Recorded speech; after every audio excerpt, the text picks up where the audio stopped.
Hello student, you are most welcome in this class in which I am going to teach you environment class 4, that is class 4 का हमारा परिवेश, जिसमें आज आपको पढ़ा रहे हैं chapter 4 parts and function of plants. किसी पौधे के भाग और उन भागों के क्या वर्क होते हैं ये आपको हम पढ़ा रहे हैं। थोड़ा लेंथ मतलब चैप्टर थोड़ा लंबा था, अभी भी उसमें बहुत से टॉपिक बचे हुए। आज इसमें पढ़ाने वाले हैं हम आपको फल फूल और उसके बीज के विषय में। देखते हैं आपको उसमें से क्या सीखने के लिए मिलेगा। तो आज का हमारा टॉपिक है flower fruit and seed. Flower का मतलब होता है फूल, और फ्रूट से मतलब होता है फल, और सीड से मतलब होता है बीज। तो फूल फल और बीज के बारे में आज हम पढ़ने वाले हैं।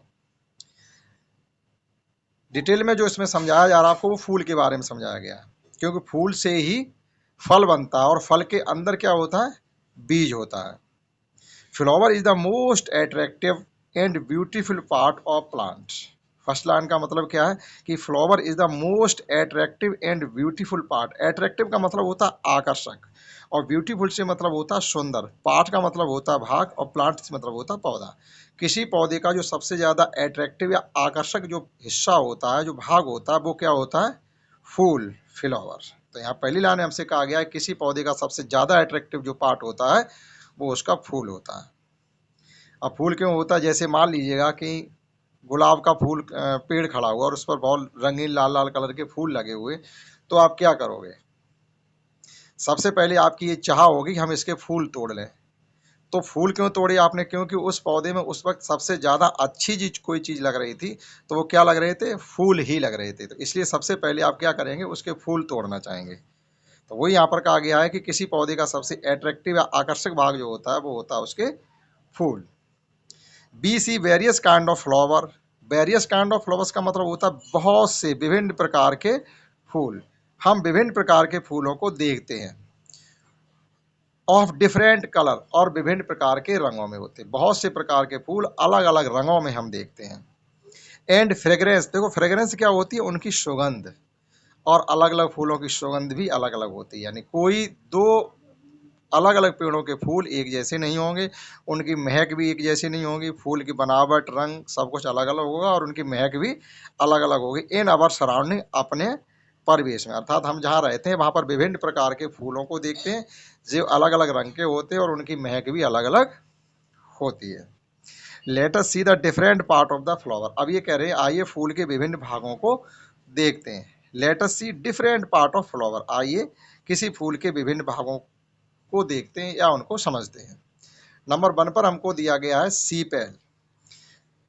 सीपेल का मतलब होता है बाह्यदल। जैसे आपको यहाँ पर एक फूल दिखाया गया है, ये पर सरसों का फूल है, मस्टर्ड सरसों का फूल है। तो इसमें जो आपको ये सीपेल, यानी सीपेल एक ऐसी चीज होती है, जैसे जब फूल की बड होती है, बड का मतलब होता है जब किसी फूल की कली होती है, तो कली जो होती है ये जो ग्रीन कलर की छोटी छोटी लीफ होती है, पत्ती, इनके अंदर बंद होती है। ये जो बहुत ही छोटी छोटी आपको लीफ ये दिखाई दे रही हैं यहाँ पर, तो ये जो जो कहीं जाती हैं वो सीपेल कहीं जाती है। कहने मतलब बाह्य दल, इन्हें बाह्य दल कहते हैं। सबसे बाहर का ये हिस्सा होता है, इसके अंदर से फूल की दूसरी चीज़ें निकलना शुरू होती हैं। फिर ये छूट के छोटी छोटी नीचे रह जाती हैं और लास्ट में सूख करके गिर जाती हैं। तो हमसे कहा गया सीपेल का मतलब है बाह्य दल। The outermost green part of the flower is called the calyx. Calyx मतलब होता है कि किसी फूल का दल कहिएगा, किसी फूल का आप दल या बाह्यदल कह सकते हैं। कैलिक्स जो शुरू में कहा गया वही लास्ट में सीपेल। तो ये क्या होता है, किसी फूल का सबसे बाहरी हिस्सा होता है जिन्हें हम बाह्यदल कहते हैं। They protect all other part of the flower. Flower के जो दूसरे हिस्से होते हैं, जैसे इसमें देखो ये पीले कलर की पंखुड़ियां हैं, ये स्टीमेन है, पिस्टल है, सब इसके अंदर से ही बाद में निकलते हैं। तो इतने दूसरे जितने भी पौधे फूल के भाग होते हैं उन सबको, सबका जो प्रोटेक्शन है वो इन सीपेल यानी बाह्य दलों के द्वारा होता है। तो they protect all the other part of the flower. तो फूल के ये दूसरे हिस्सों को सुरक्षित रखती है। तो ये हो गया। दूसरा है पीटल्स। पीटल्स का मतलब होती है पंखुड़ियाँ। जैसे जब आप किसी गुलाब के फूल की पंखुड़ियों को अलग अलग तोड़ते हैं, रेड रेड कलर की जो पंखुड़ियाँ वो होती हैं वो सीपेल कहलाती हैं, पंखुड़ियाँ। द कलर्ड पार्ट, जैसे ये आपके सामने फूल है, ये आपको येलो कलर के जो जो भाग दिखाई दे रहा है ये सीपेल कहा जाता है। सॉरी पीटल्स यानी पंखुड़ियाँ।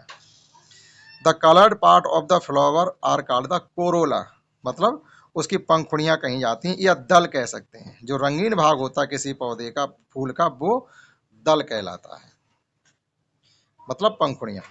This is the most attractive part of a flower, और ये किसी फूल का सबसे ज़्यादा अट्रैक्टिव पार्ट यही होता है, यानी पंखुड़ियों की वजह से ही किसी फूल के अंदर मतलब अट्रैक्शन होता है, शोभा होती है।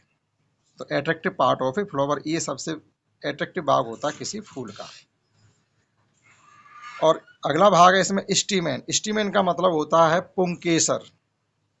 पुंकेसर, पुंकेसर का मतलब है, आप ये देखिएगा इस फूल में जो ये अलग अलग छोटी छोटी ये रॉड टाइप जो दिख रही है, और ऊपर ये फूला सा भाग दिखाई दे रहा है, ये 1 2 3 इधर है और 1 2 3 ही इधर है, ये पुंकेसर कहे जाते हैं। तो some long and thin structure are found in the middle of the petals, जो पंखुड़ियों के बीच में कुछ लंबी पतली संरचनाएं होती हैं, इन्हें हम क्या कहते हैं, जो पीटल की यानी पंखुड़ियों के बीच में लंबी पतली संरचनाएं होती हैं, इनको हम पुंकेसर कहते हैं।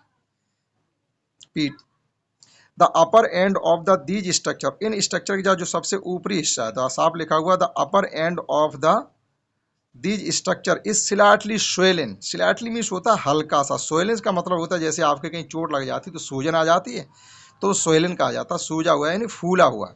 तो इस ये जो आपका ये है स्टीम है, ये पुंकेसर है, ये इस प्रकार से जा रहा है, ये पतली पतली है, 3 इधर है और 3 ही इधर है, तो इनके ऊपर ही आपको छोटी सी बड दिखाई दे रही है, ये कहा जाता है, ये इसका ऊपरी हिस्सा थोड़ा फूला हुआ होता है। तो दीज आर कॉल्ड द स्टीमेन, इन्हीं को हम क्या कहते हैं, ये इन्हें पुंकेसर कहा जाता है। अगला भाग देखते हैं क्या है फूल का, और किसी फूल का अगला भाग है पिस्टल। पिस्टल का मतलब होता है स्त्री केसर। पुंकेसर का मतलब ये था कि जो अभी पुंकेसर हमने आपको बताया था स्टीमेन, इसका मतलब ये था वो ऐसी चीज फूल के अंदर जिसमें पुरुष जाति के मतलब वो कैरेक्टर पाए जाते हैं, मतलब पुरुष जाति के गुण पाए जाते हैं। पिस्टल का मतलब होता है स्त्री केसर, इसको कहते हैं, यानी एक फूल के अंदर ऐसी चीज जिसमें स्त्री जात के कैरेक्टर पाए जाएंगे, स्त्री जात के कैरेक्टरिस्टिक पाए जाएंगे, यानी महिला जात के गुण पाए जाएंगे। A funnel like structure is found the exactly in the middle of the flower, फूल के बिल्कुल बीचों बीच में, फूल के बिल्कुल बीचों बीच में, जैसे जैसे ये फूल के बिल्कुल बीचों बीच में ये जो आपको एक स्ट्रक्चर दिखाई दे रहा है इस प्रकार से, ये वाला, ये किसी फूल का पिस्टल या स्त्री केसर कहा जाता है, इस प्रकार से। तो a funnel like structure is found exactly in the middle of the flower, एक कीप नुमा जो संरचना होती है जो फूल के बिल्कुल बीचों बीच में, exactly middle in the flower, फूल के बिल्कुल बीचों बीच में जो पाई जाती है, दिस स्ट्रक्चर, ये बनावट को, इस संरचना को हम क्या कहते हैं, पिस्टल, स्त्री केसर, इसी संरचना को कहा जाता है। तो ये फूल के मुख्य मुख्य भाग थे, सीपेल, बाह्यदल, पीटल्स, पंखुड़ियां, स्टीमेन, पुंकेसर, पिस्टल, स्त्री केसर, इतने भाग थे किसी फूल के अंदर। अब आगे देखते हैं, do you know that fruits are from from the flower, क्या आप जानते हैं किसी फल, जो फल बनता है वो कहाँ से बनता है, किसी फूल से। डू यू नो दैट, क्या आप जानते हैं कि fruit are formed from flower, कि फूलों से ही फल बनते हैं। A farmer who grows mangoes, मान लीजिएगा कोई किसान आम की खेती करता है, कोई किसान आम की खेती करता है, बिकम्स वेरी हैप्पी, वह बहुत खुश होता है, कब, वैन ही सी, जब वह देखता है कि इननमरेबल मीन्स संख्याओं अनगिनत यानी असंख्य, ब्लूसोम इन द मैंगोस ट्री, ब्लूसोम का मतलब होता है किसी आम के पेड़ पर जब बौर आता है, यानी आम के पेड़ पर जब फूल आते हैं उसे हम लोग अपनी भाषा में बौर कहते हैं।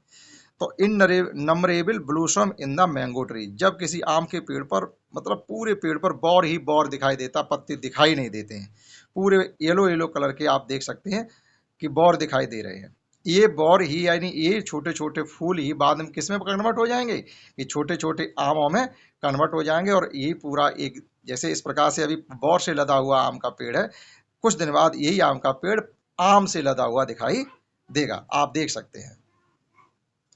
तो ये क्या कहे जाते हैं, innumerable blossom in the mango tree, यानी बौरों से पूरा लदा हुआ जब आम किसान देखता है तो बहुत खुश होता है।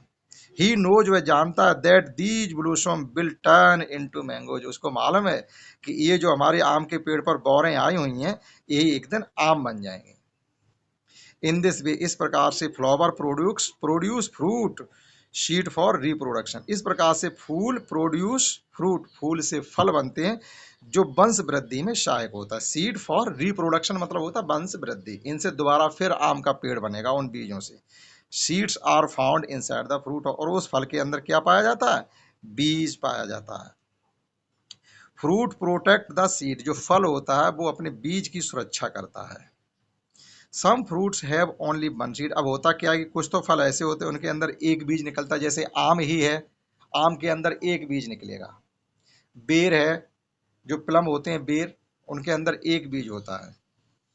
और इसी प्रकार से बहुत से बीजों वाले होते हैं। अब बहुत से बीजों वाले में आपका अमरूद है, पपीता है, टमाटर है, ये बहुत से बीजों वाले फल होते हैं, इनके अंदर असंख्य संख्या में। तरबूज है, मतलब वाटरमेलन एंड मस्क मिलन है, इनके अंदर भी असंख्य संख्या में बीज होते हैं, यानी बहुत ज़्यादा बीज निकलते हैं। और आम के अंदर केवल एक बीज निकलता है। एंड सम है मैनी सीड्स, और कुछ के अंदर बहुत ज़्यादा बीज होते हैं। Most of the plant are produced by seeds, अधिकतर पौधे जो हम पैदा करते खेतों में उगाते हैं वो कहाँ से उगते हैं, बीजों से ही। यानी अधिकतर, बहुत कम संख्या में ऐसे होते हैं जो किसी दूसरी तकनीकी से पेड़ उगाए जाते हैं, कलम लगा करके या उसकी पौध लगा करके, लेकिन अधिकतर जो है वो उसके खेतों में बीज बोकर ही दूसरे पौधे को हम अपने खेत में तैयार करते हैं। तो इस चैप्टर में हमने पढ़ा हुआ है कि पौधे के क्या मुख्य मुख्य भाग होते हैं, और जो फूल होता है फूल से बीज बनता है, और जो फूल से फल बनता है और फल के अंदर बीज होता है, और वह फल अपने बीज को मतलब प्रोटेक्शन करता है, सुरक्षा करता है, क्योंकि उसी से उस जाति के पौधों का की वंश वृद्धि होती, आगे चल के उन्हीं बीजों से दूसरे पौधे बनेंगे। और एक बीज वाले पौधे हमने सीखे कि किन में एक बीज होता है, किन में एक से ज़्यादा बीज होते हैं। तो ये हमने इस क्लास में सीखा। नेक्स्ट क्लास में हम पढ़ेंगे एडेप्टेशन इन प्लांट, यानी पौधों में अनुकूलन।